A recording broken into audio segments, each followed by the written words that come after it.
முருகாசரணம்.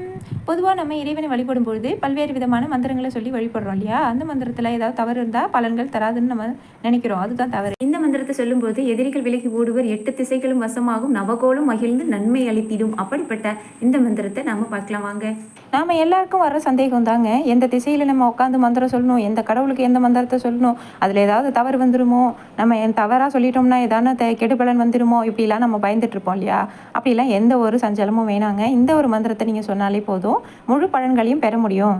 நம்மள சிலர் நம்மளுக்கு தெரிஞ்ச மந்திரமாக இருந்தால் அதை கத்தி கத்தி கணீர் கணீர்னு சொல்லிட்டு இருப்போம். நம்மளுக்கு தெரியாத மந்திரமாக இருந்தால் யாராவது கேட்டு தப்பாக நினைப்பாங்களோன்னு சொல்லிட்டு மெல்லிய குரலில் பொறுமையாக சொல்லிட்டு இருப்போம். இல்லை வாய்க்குள்ளேயே ஆசை போட்டு எந்த மந்திரமாக இருந்தாலும் சொல்லிட்டு இருப்போம் இல்லையா? அப்படிலாம் எந்த ஒரு தயக்கமும் வேணாம் இந்த மந்திரத்தை சொல்கிறதுக்கு.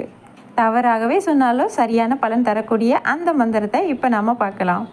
சரவண பவ சர்வ வசியம் உண்டாகும், ரவண பவச செல்வமும் செல்வாக்கும் பெருகும், வனப வசர பகையும் பிணியும் நீங்கும், நபவ சரவ எதிர்ப்புகள் எதிரிகள் தொல்லை நீங்கும், பவ சரவண சகல உயிர்களும் நம்மை விரும்பும், வசர வனப எதிரிகளின் மதி தீமைகள் செயலற்று போகும்.